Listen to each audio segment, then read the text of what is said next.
पंजाब की साबिका मेंबर सूबाई असम्बली को सिंध के लुटेरे वडेरों ने सैलाब मुतासरीन के सर्दियों का कंबल फरोख्त कर दिया। बिस्मिल्लाहिर्रहमानिर्रहीम। मैं जी शमसा अली हूँ। मैं पॉलिटिशियन हूँ। मैं एमपीए भी रही हूँ, पंजाब असम्बली की एक्स एमपीए हूँ और मैं एडवोकेट भी हूँ सुप्रीम कोर्ट की। मैं आप सब लोगों के सामने ये एक बहुत ही अफसोसनाक बात आपके साथ शेयर करना चाहती हूँ कि मैंने कुछ दिन पहले 2 कंबल ऑर्डर किए थे अपने लिए। ये रेनबो लिनन से ऑर्डर किए थे।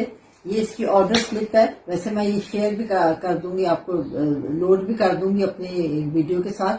ये मैंने 2 कंबल ऑर्डर किए थे और मुझे जब कंबल मिले हैं तो मैं आपको बताऊं कि एक कंबल जो है वो तो इस तरह जैसे इसके ऊपर से उतर गया हुआ, उन्होंने काट दिया हुआ ना, ये जो है अपना लेबल कट गया हुआ, लेकिन दूसरा शायद वो गलती से काटना भूल गए थे। तो उस लेबल पे आप देखें, अगर नजदीक से भी आप देखें तो इस पे बाकायदा लिखा हुआ है कि ये गवर्नमेंट ऑफ सिंध का जो फ्लड रिलीफ वालों के लिए जो कंबल थे ना, ये वो कंबल है जो कि ये ऑनलाइन बेच रहे हैं। वहाँ के सिंध के जो वडेरे और जो सिंध की गवर्नमेंट है वो बेच रहे हैं।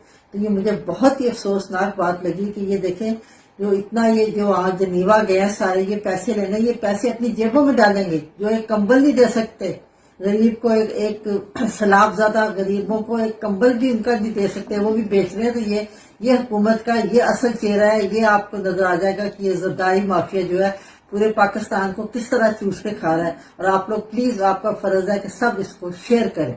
बहुत शुक्रिया, मेहरबानी।